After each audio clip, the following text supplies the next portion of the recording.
¿Viste, Siddhartha? Le di con una flecha a un ave en el aire. Es mi presa. Pero yo la salvé. Y es mi ave, Devdutt. Cazar es una cualidad. Y también proteger es una obligación. ¿De quién será el ave? Tendremos que decidirlo ahora. Me parece que la decisión debe tomarla el ave.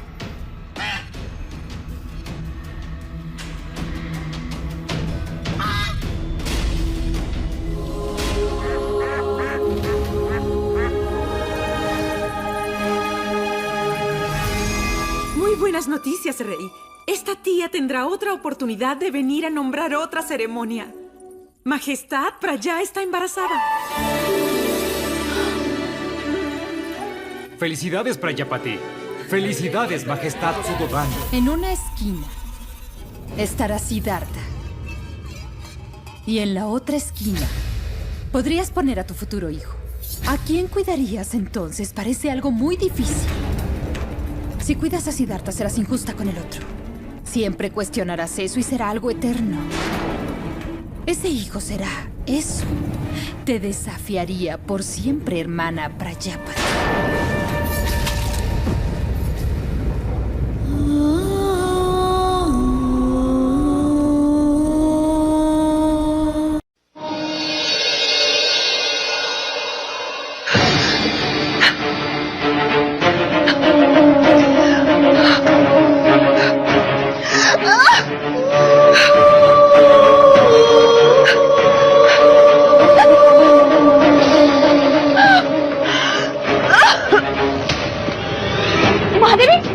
Mahadevi क्या हुआ? महादेवी मैं भी आपको औषधि देती हूँ।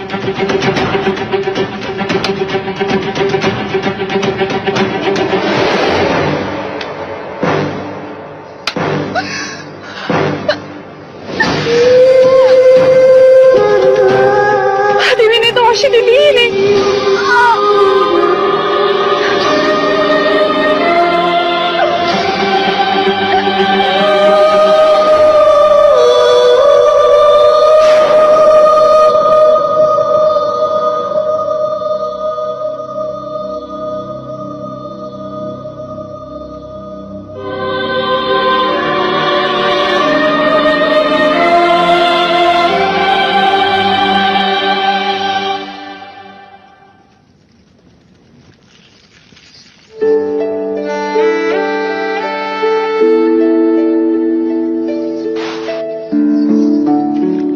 आपके गर्भपात का समाचार सुनकर बहुत पीड़ा पहुंची है मुझे।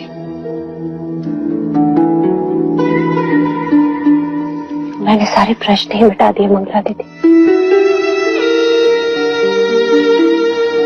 अब राम कृष्ण को एक साथ एक ही में देखेंगे। बस एक ही आंख होगी शकुन वाली।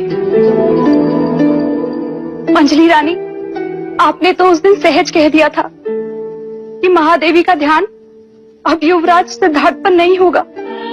बस तब से कह रही थी कि मंगला दीदी ने मेरी आंखें खोल दी। वैद्य सुश्री ने औषधि दी थी, नहीं ली। और उसी समय इन्होंने संकल्प किया कि जब तक युवराज सिद्धार्थ अपनी शिक्षा पूर्ण नहीं कर लेते, महादेवी की अपनी कोई संतान नहीं होगी।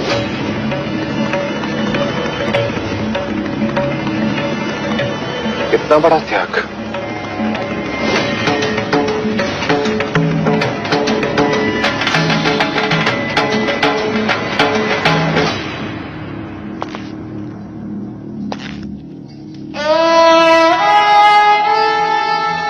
सिद्धार्थ बैरागी न बने, उस पर दुख की छाया न पड़े, इसके लिए मैंने क्या कुछ उपाय नहीं किए। यहां तक कि मैंने यह भी नहीं सोचा कि शाक्य कुल का इतिहास मेरे विषय में क्या कहेगा। परंतु मेरे सभी प्रयत्न पर भारी है तुम्हारा ये त्याग देवी।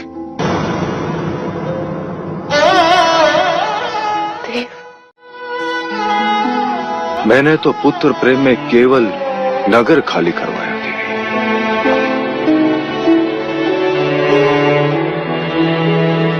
परंतु तुमने युवराज सिद्धार्थ के लिए अपनी कोख खाली कर दी। ये प्रमाणित कर दिया कि संबंध केवल रक्त से नहीं, प्रेम से भी बनते हैं। तुम्हारे जैसे मां का दृष्टांत कदाचित ही आने वाले इतिहास में कोई होगा। तुम्हारे इस भीष्म प्रतिज्ञा पर मैं नतमस्तक होती।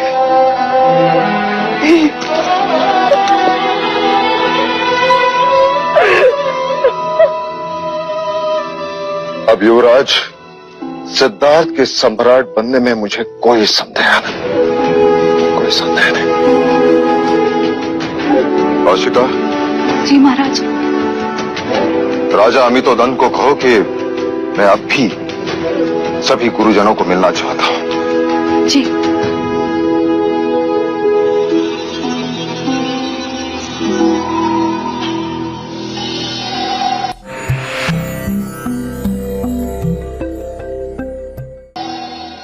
गुरुवर्य कौंडिन्य, कैसे चल रहा है शाक्य कुमारों का प्रशिक्षण?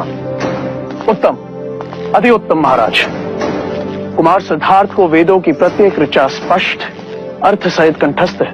ओम पूर्णमदः पूर्णमिदं पूर्णात् पूर्णमुदच्यते पूर्णस्य पूर्णमादाय पूर्णमेवावशिष्यते। ओम शांति शांति शांति।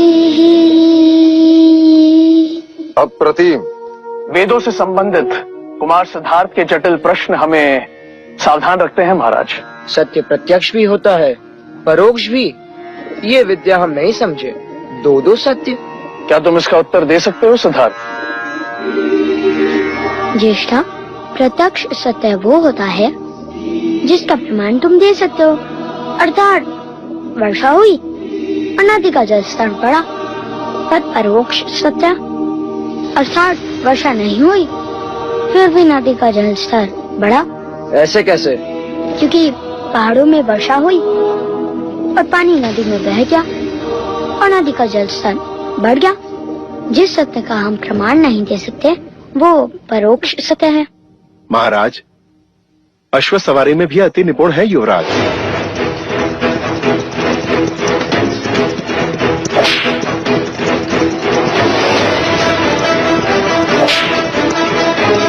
अश्व से मित्रता करना, उसके प्रत्येक संकेत को परखना, उसे थकाए बिना उस पर सवारी करना।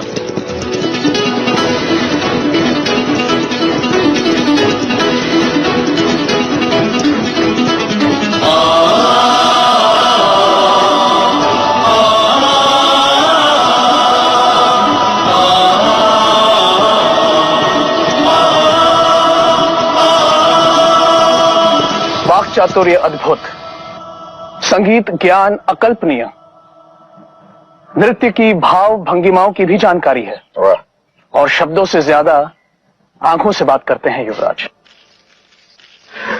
और शस्त्राभ्यास आयुध विद्या में कितने पारंगत हैं युवराज?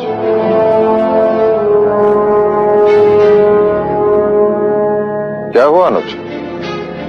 भाई महाराज, युवराज को शस्त्र अच्छे नहीं लगते। शस्त्र अच्छे नहीं लगते? एक क्षत्रिय को शस्त्र अच्छे नहीं लगते? इसका अर्थ ये नहीं है महाराज कि युवराज को शस्त्र चलाना नहीं आता, परंतु हाँ, शस्त्रों का उपयोग करना उन्हें अच्छा नहीं लगता। हाँ महाराज, केवल यही एक दोष है युवराज में। दोष युवराज में नहीं, दोष आप में है गुरुवर्य। मैंने आपको आदेश दिया था कि युवराज को ऐसा योद्धा बनाओ कि संपूर्ण भारतवर्ष के योद्धा उसके समक्ष नतमस्तक हो। अवश्य ऐसा ही होगा महाराज। मिट्टी में छुपे लोहे से तलवार बनने में समय तो लगता ही है, पर हमें धैर्य रखना होगा।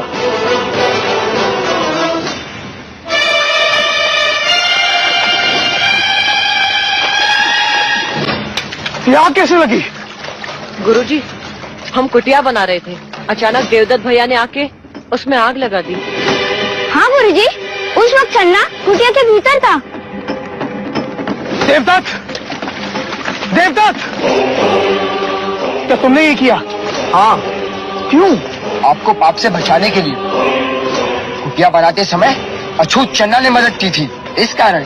केवल इस कारण तुमने कुटिया जला दी? हाँ गुरुजी, अछूत के हाथों बनी कुटिया में आपको कैसे रहने देता? देवदत्त, तुम्हारी गुरु भक्ति से मैं बहुत प्रसन्न हूं। आज से तुम्हें एक अधिकार देता हूं, मेरा मलमूत्र तुम उठाओगे।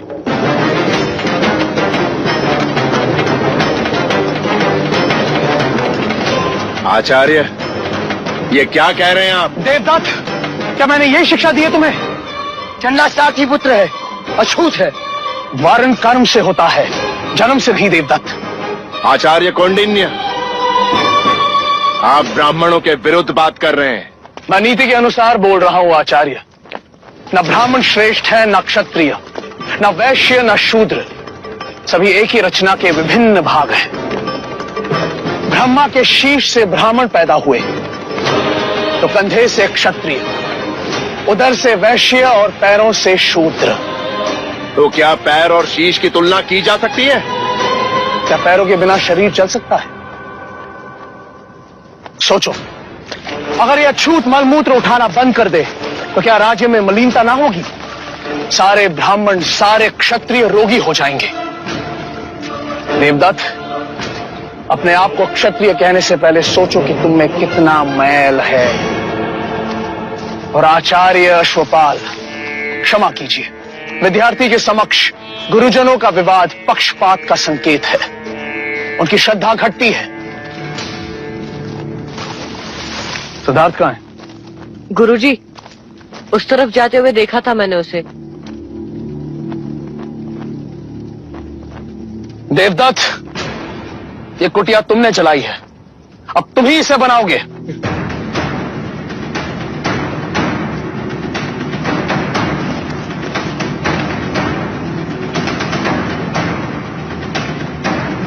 पक्षपात तो अब होगा आचार्य कौंडिन्य। देवदत्त को सिद्धार्थ से कुशल ना बनाया तो मेरा नाम आचार्य अश्वपाल नहीं। Esta es la oportunidad del príncipe Devdutt. Tú ya eres mucho más fuerte que Siddhartha.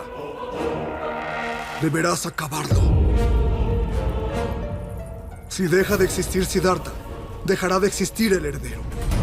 Debes fortalecer tu paso hacia el trono.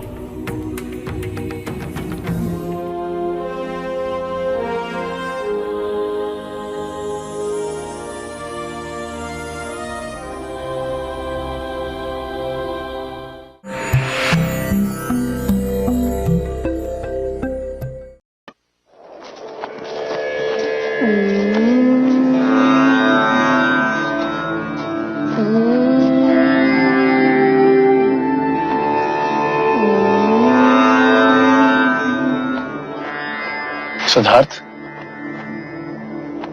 तुम यहाँ क्यों चले आए? आप ही की तो सीख है आचार्य। क्रोध अग्नि स्वरूपा है और ध्यान जल स्वरूपा।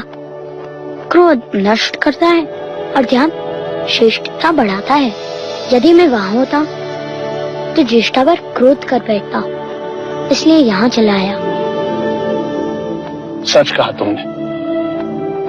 आज मैं भी तुम्हारे साथ ध्यान में बैठना चाहता हूं।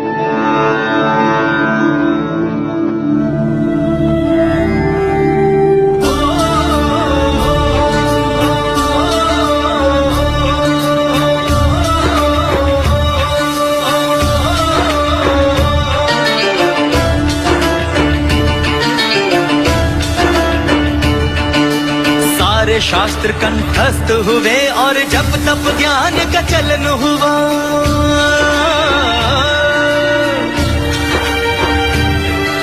छोटे से बड़े, बड़े से छोटे, बिंदु सिंधु का मिलन हुआ।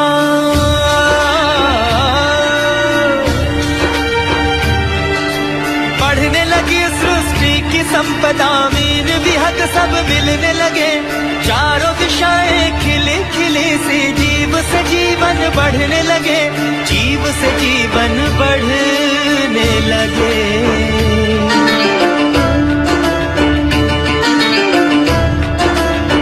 हो गति अश्व की, मति मनुष्य की, युद्ध नीति तलवार प्रहार।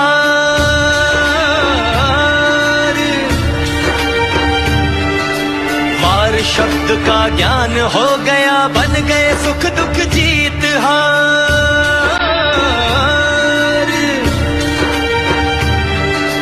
हवन ज्ञान का पूर्ण हुआ, विकसित हुआ ज्ञान भंडार।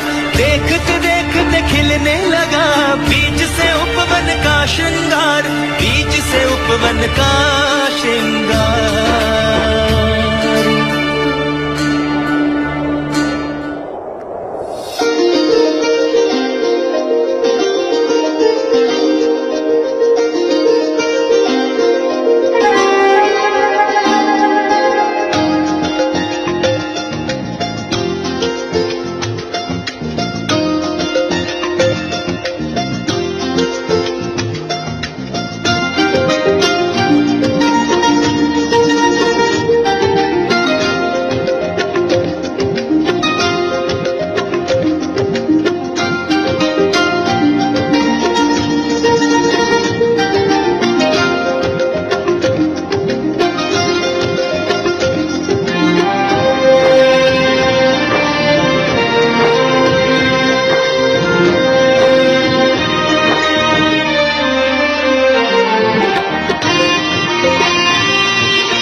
एक जंगल है, इन्हें बोओगी तो सारा देवता पुष्प से खिल जाएगा।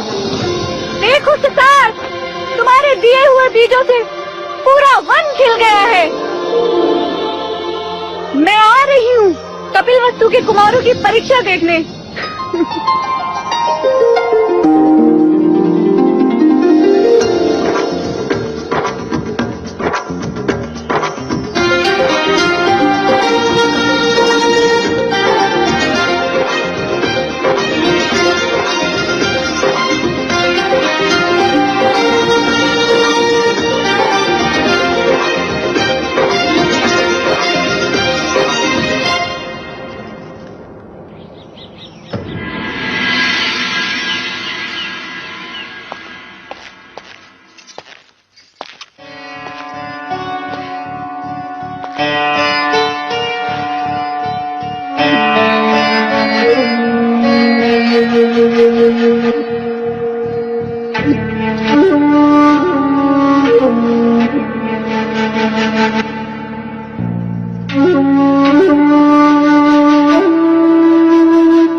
क्या सोच रही थी?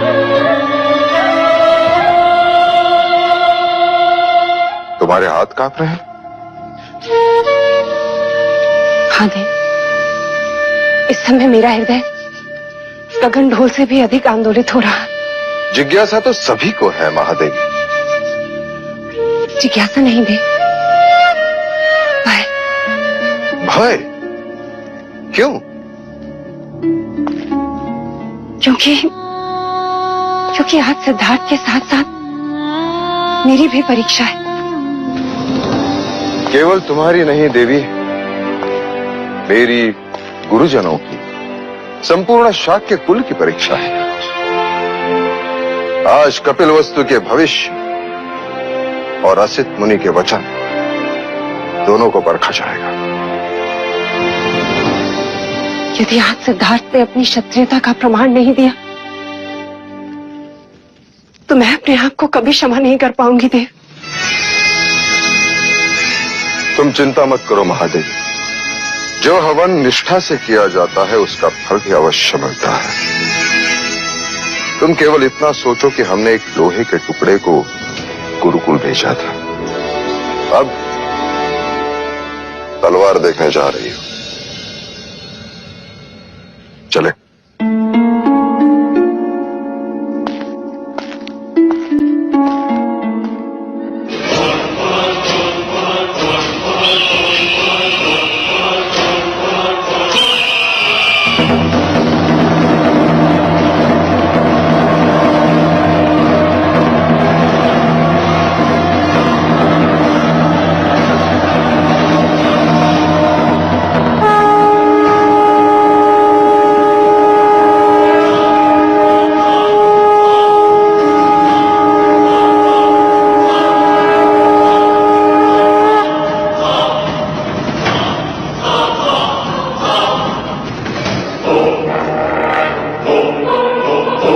ही अवसर है राजा देवदत्त।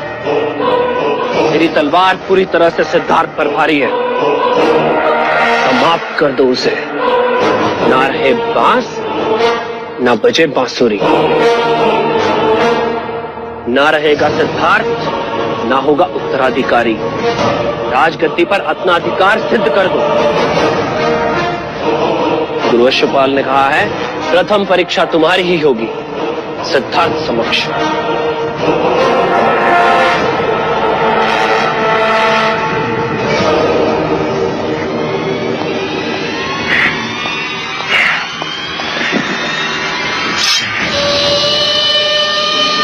तो ये तलवार सिद्धार्थ के रक्त से भीग कर ही शांत होगी। Siddhartha, al volver, esta máscara es para ti.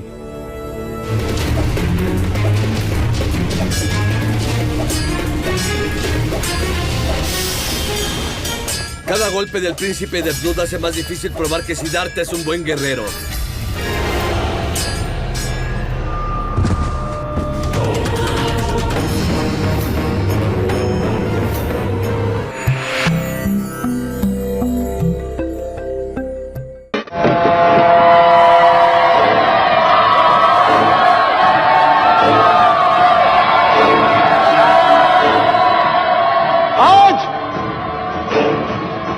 की जोड़ियों में प्रतियोगिता होगी। जो श्रेष्ठ होगा वही दूसरी प्रतियोगी के साथ युद्ध करेगा।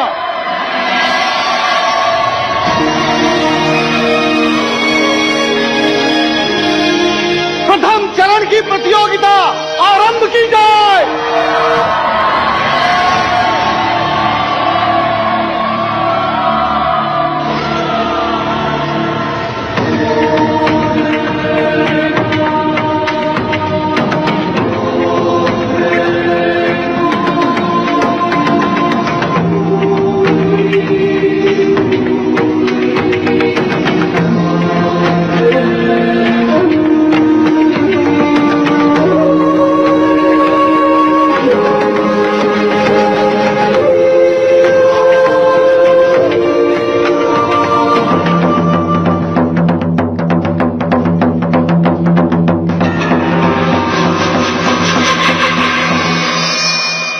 साम दाम दंड भेद मार्ग जो भी हो, परंतु सर्वश्रेष्ठ मेरा देवदत्त ही होना चाहिए।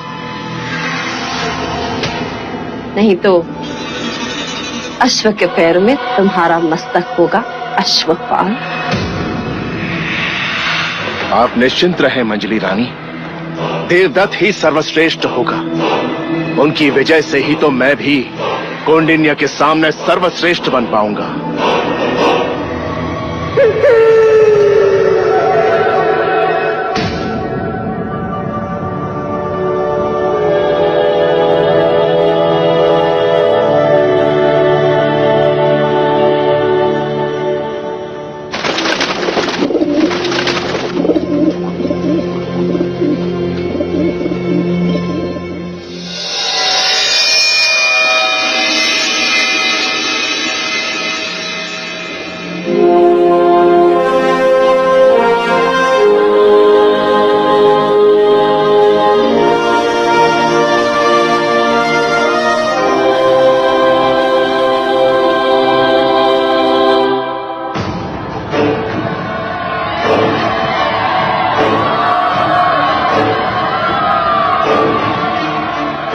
योद्धाओं का पूर्व परिचय देना पक्षपात होगा।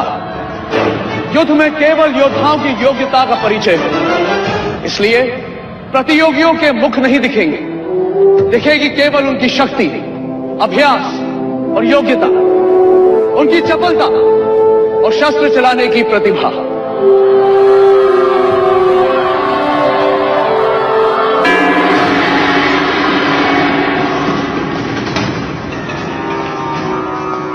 अपने शत्रु को समाप्त करने की तैयारी कर लो देवदत्त। राजगद्दी और तुम्हारे बीच केवल एक तलवार जितनी दूरी है।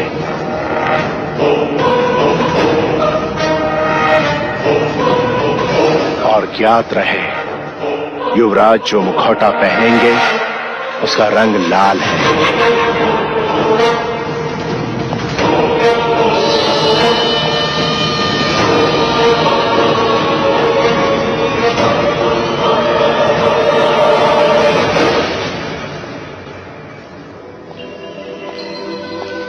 सिद्धार्थ,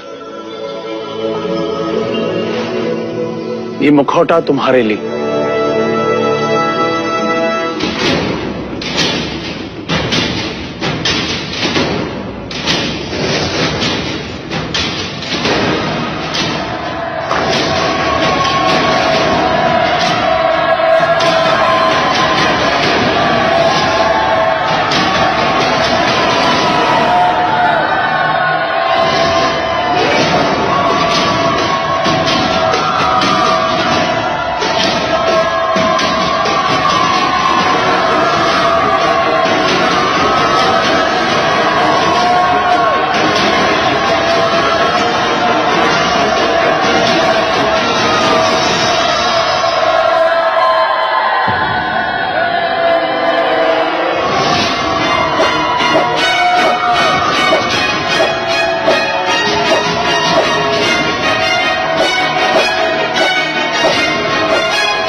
कुमार देवदत्त का हर प्रहार युवराज पर भारी है आचार्य कौंडिन्य।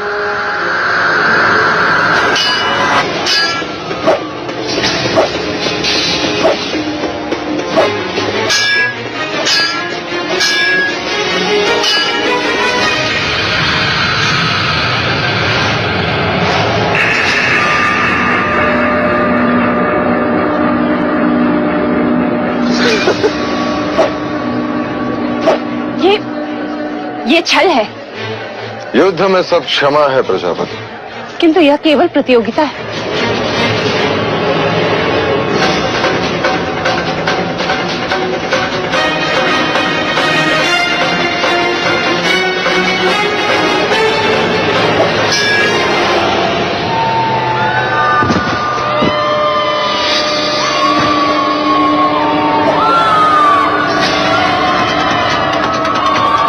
अद्भुत वक्त, तुम्हारी स्फूर्ति अद्भुत है।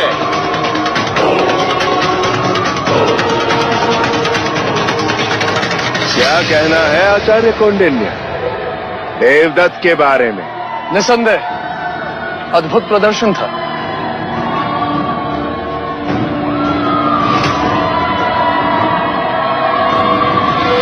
राजगद्दी और तुम्हारे बीच केवल एक तलवार जितनी दूरी है। युवराज जो मुखौटा पहनेंगे उसका रंग लाल है।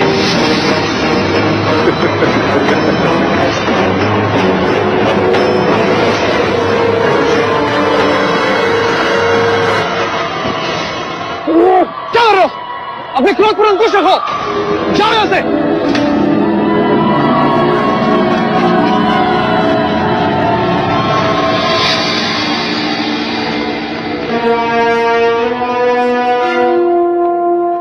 और आज की हमारी प्रथम प्रतियोगिता के विजेता है युवराज सिद्धार्थ।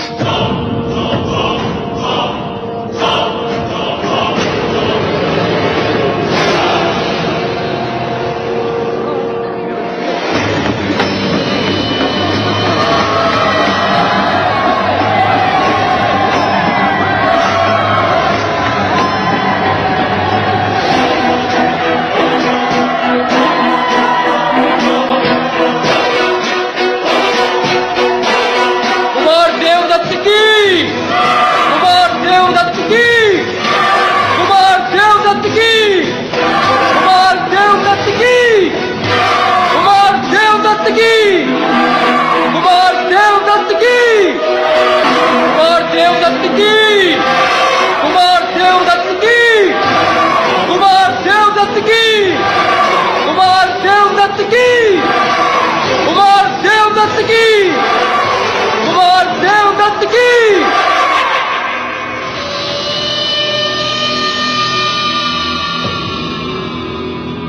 युवराज दिखाई नहीं दे रहे।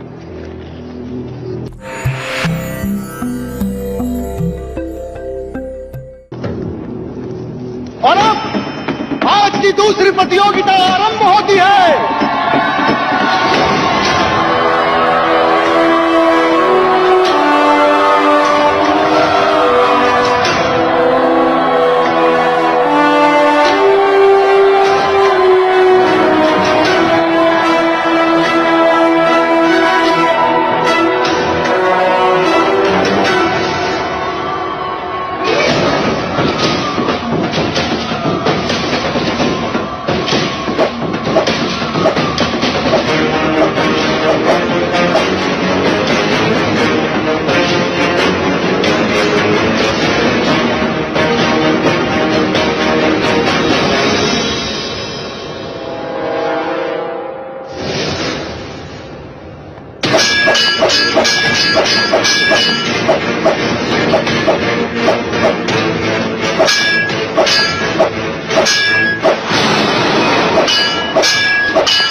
ये प्रहार क्यों नहीं कर रहा?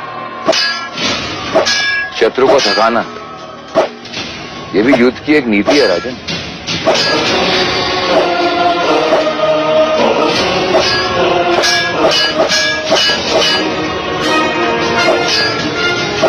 प्रतिवार करो, ये परीक्षा है, प्रतिभा दिखनी चाहिए।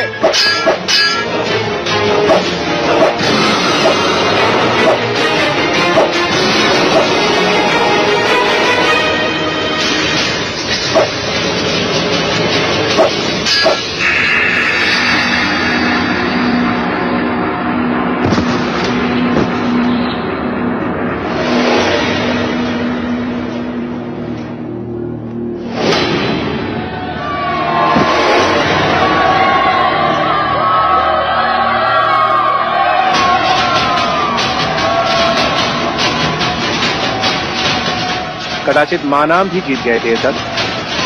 अब कोई अंतर नहीं पड़ता कि किसकी जीत हुई और किसकी हार। सिद्धार्थ की पराजय हुई, यही हमारी सबसे बड़ी विजय है। पता नहीं महाराज को जब ये मालूम होगा तो क्या होगा।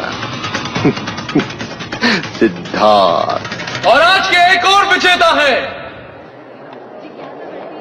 युवराज सिद्धार्थ गौतम।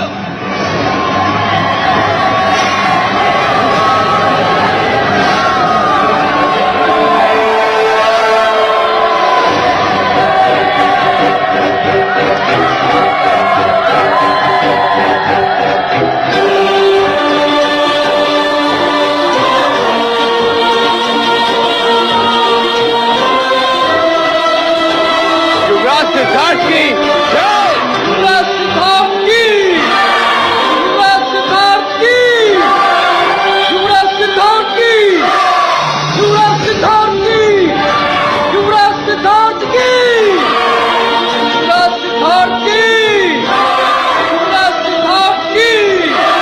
युवराज सिद्धार्थ की। युवराज सिद्धार्थ की। युवराज सिद्धार्थ की। युवराज सिद्धार्थ की। युवराज सिद्धार्थ की। युवराज सिद्धार्थ की। युवराज सिद्धार्थ की।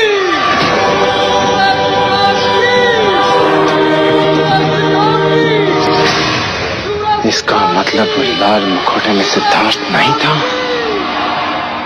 कपट हुआ हमारे साथ।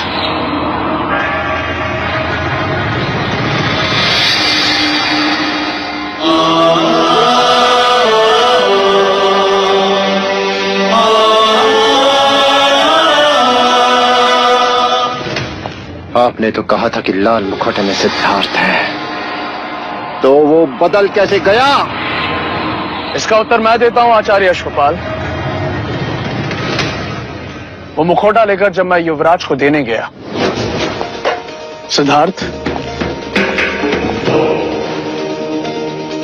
ये मुखौटा तुम्हारे लिए। गुरुदेव, मेरे मुखौटे का बांध तो टूट गया।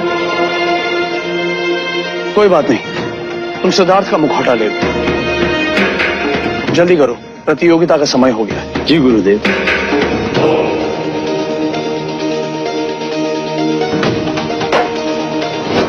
गुरु के लिए प्रत्येक शिष्य समान होना चाहिए। आचार्य अश्वपाल, कुमार देवदत्त के लिए आपका पक्षपात अच्छा नहीं। उस मुखौटे ने आपका मुखौटा उतार दिया है।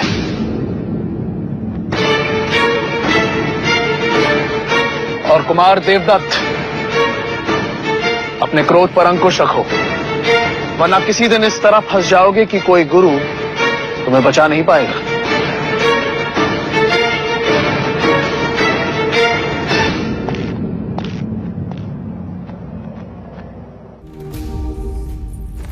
Al volver,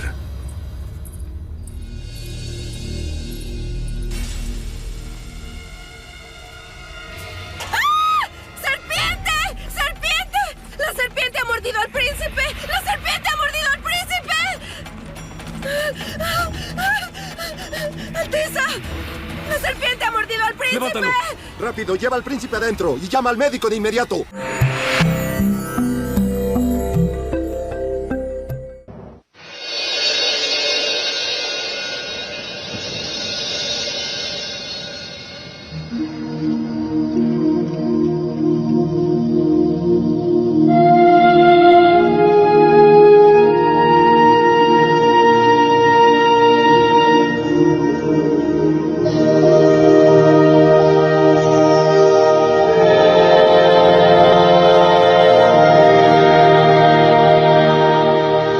जिस तरह ग्रह से ब्रह्मांड का, हस्तरेखा से भविष्य का ज्ञान होता है, उसी तरह शरीर के इन बिंदुओं से शरीर की भीतरी परिस्थिति का संबंध होता है। जैसे नाड़ी परीक्षा से चिकित्सक को हृदय की गति का ज्ञान होता है। ये शरीर 10 भागों में विभाजित है। ये मध्य रेखा और दोनों ओर 5-5 विभाग। आज भी बड़े बड़े योगी चिकित्सक इस विषय पर विश्लेषण कर रहे हैं कि शरीर की पीड़ा का उत्तर स्वयं शरीर के पास ही है। हर एक अंग का प्रतिनिधित्व हाथ की हथेलियां और पैर के पंजे करते हैं। ऐसा कैसे हो सकता है? जैसे मस्तिष्क की पीड़ा को दूर करने के लिए आंखों के कोने की दोनों ओर 2 उंगली दूर दबाव देने से पीड़ा में राहत मिलती है।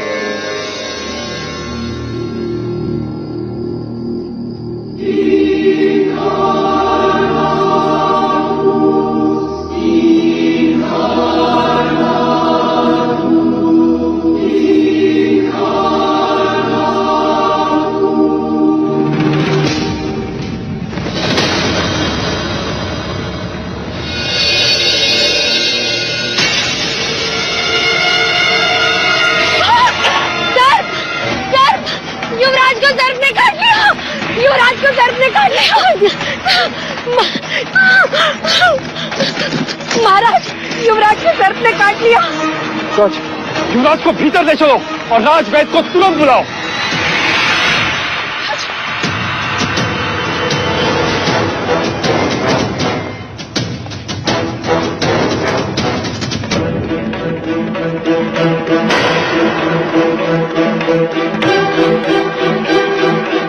वैद्यराज, युवराज को सर्प ने काटा है, मैंने देखा।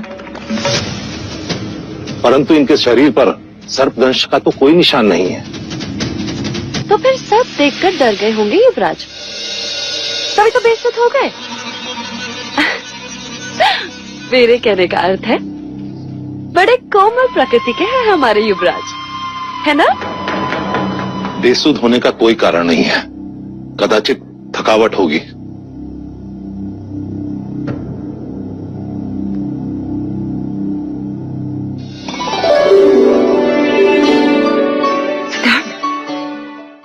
अब कैसा लग रहा है युवराज? क्या हुआ था? कुछ नहीं। कुछ नहीं तो अचानक बेसुध कैसे हो गए? चिंता का कोई कारण नहीं है पिताजी। सिद्धार्थ पुत्र। माँ, इस समय मैं आपको कुछ भी नहीं बता पाऊंगा। मुझे तुरंत आचार्य कौंडिन्य के पास जाना होगा। चलो चलो। सिद्धार्थ, ये तो बताओ हुआ क्या? निश्चिंत रहे पिताजी, लौट कर बताऊंगा सब कुछ।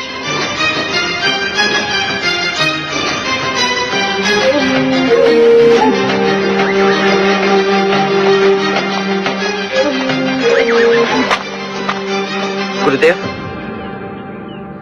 प्रणाम। गुरुदेव, मैंने मनुष्य शरीर के बारे में एक बात खोज ली कि शरीर के कुछ बिंदु दबाने से मनुष्य बेसुध हो सकता है। क्या? जी गुरुदेव, देखिए।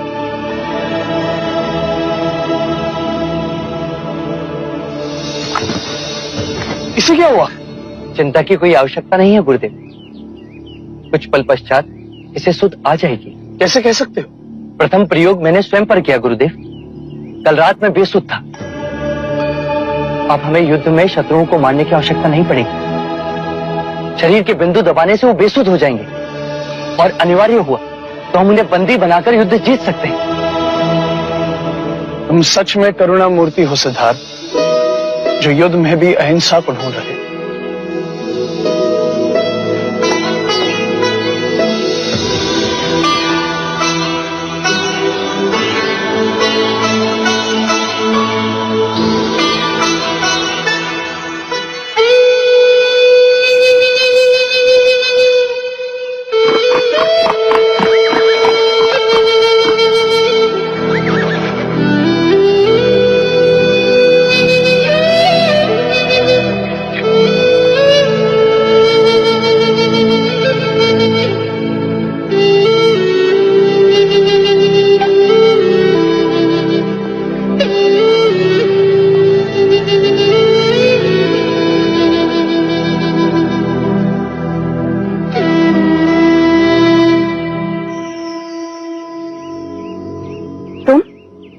तुम कब आए?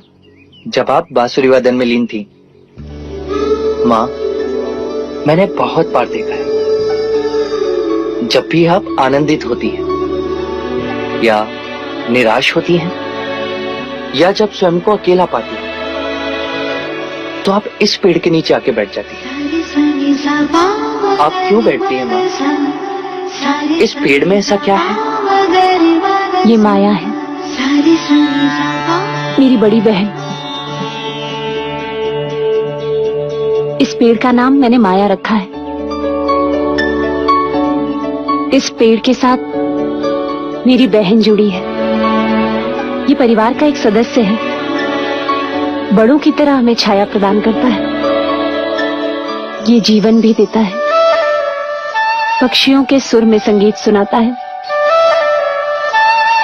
मानो हमारा ख्याल रख रहा हो। जगमग है जिससे जग सारा, सत्य कथा पुरुषार्थ कथा।